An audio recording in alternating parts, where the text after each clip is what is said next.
Hey guys WhatsApp. আমি সবে ঘুম থেকে উঠলাম, আমার তাও প্রচণ্ড প্রচণ্ড পরিমাণে ঘুম পাচ্ছে, আমার চোখই খুলছে না, আমি জানি না কেন। আমার সঙ্গে প্রতিদিন এরকম হয়, আমার চোখই খোলে না। Good morning everyone. আমি আমার এখন 1900 সালের ব্রাশ নিয়ে দাঁত ব্রাশ করছি, কারণ এটা অনেক পুরনো হয়ে গেছে, আমি তাও চেঞ্জ করছি না, কেন জানি না। আমি যখনই ব্লগ বানাই এটা চেল্লাই কেন ভাই পিছন থেকে। এখন প্রায় 12টা বাজতে যায় আর আমি এখন নিমকি খাচ্ছি, কারণ আমার প্রচণ্ড পরিমাণে খিদে পেয়েছে। আমি কিছু খাইনি, সকাল থেকে উঠেছি তো 10টা, আর আমি বুঝতে পারছিলাম না কি খাবো। আমি দোকানে গেছিলাম নিমকি আনতে, আর প্রচণ্ড পরিমাণে রোদ, আমি কেন বুঝতে পারছি না। আমি এই রোদে বসেই ভিডিও বানাচ্ছি, কারণ আমাদের ঘরের লাইটটাই এমন যে ওর থেকে মানে প্রদীপ জ্বালালে বেশি আলো হবে, আমি পাচ্ছি না।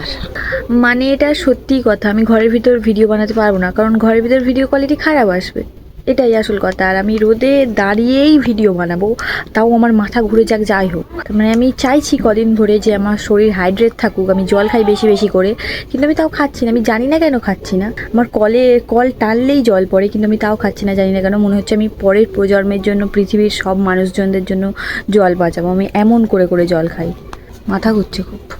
এখানে আমি ব্যাট পাঁপড় ভাজা খাচ্ছি, ডাল ভাত খাচ্ছি, আর লেবু নিয়েছি। আলু ভাতে ছিল কিন্তু নিইনি, কারণ আমার এই পাঁপড় ভাজা দিয়ে পুরো ভাত খাওয়া হয়ে যায়। এই কম্বিনেশনটা না জাস্ট দারুণ।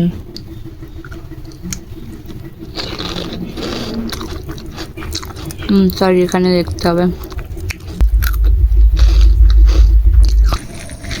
একদম ভাল লাগছে না পড়তে যেতে, কিন্তু পড়তে যেতে হবে। পুরো রোদ, কড়া রোদ উঠেছে, একদম ভালো লাগছে না। এই ভালো লাগছে না করে করে আমার পুরো দিনটা কেটে যায়, আর আমি পরে বলি কী জন্য ভালো লাগছে না, কার জন্য ভালো লাগছে না, কেন ভালো লাগছে না, কিন্তু কেন ভালো লাগছে না সেটাও জানি না। Bye bye.